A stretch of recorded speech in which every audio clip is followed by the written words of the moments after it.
Emozionato? Sì, molto, sono molto emozionato, però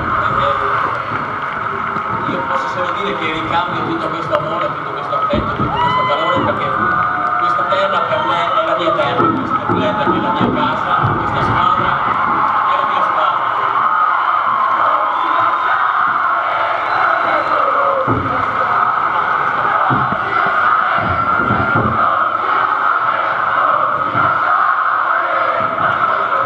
Silenzio, silenzio, silenzio! Non vado da nessuna parte, vado sulla casa.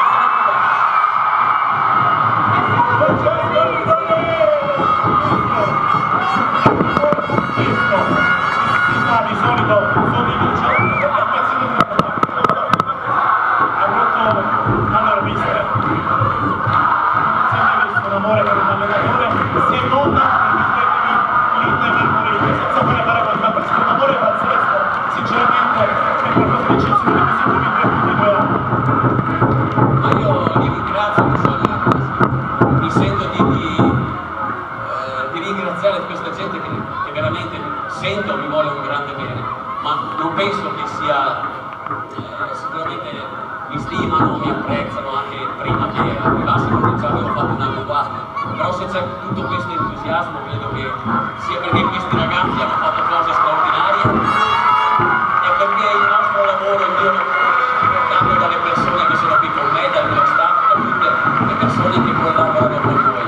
Quindi questo successo, questo terzo posto, questi 2 anni sono qualcosa di straordinario perché tutti abbiamo messo qualcosa di nostro, di importante che ha fatto sì che l'Udinese arrivasse al top. Ma speriamo di rimanerci ancora e comunque di fare bene anche nel futuro.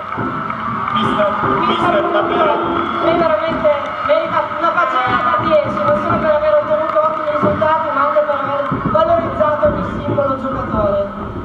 No, io credo di aver fatto soltanto il mio dovere, credo che la società mi ha messo a disposizione dei giocatori validi, i giovani, i meno giovani, chi è bravo si è fatto vedere, ha avuto le occasioni, ha avuto la chance, l'ha sfruttata e quindi il merito è dei ragazzi che hanno, e dei giocatori che hanno talento e qualità che ci hanno permesso di vivere 2 anni da sogno. Di Natale all'Europeo e il regalo per la città di Udine, per la famiglia Pozzo e per Francesco Guidolino, perché di Natale non rappresenta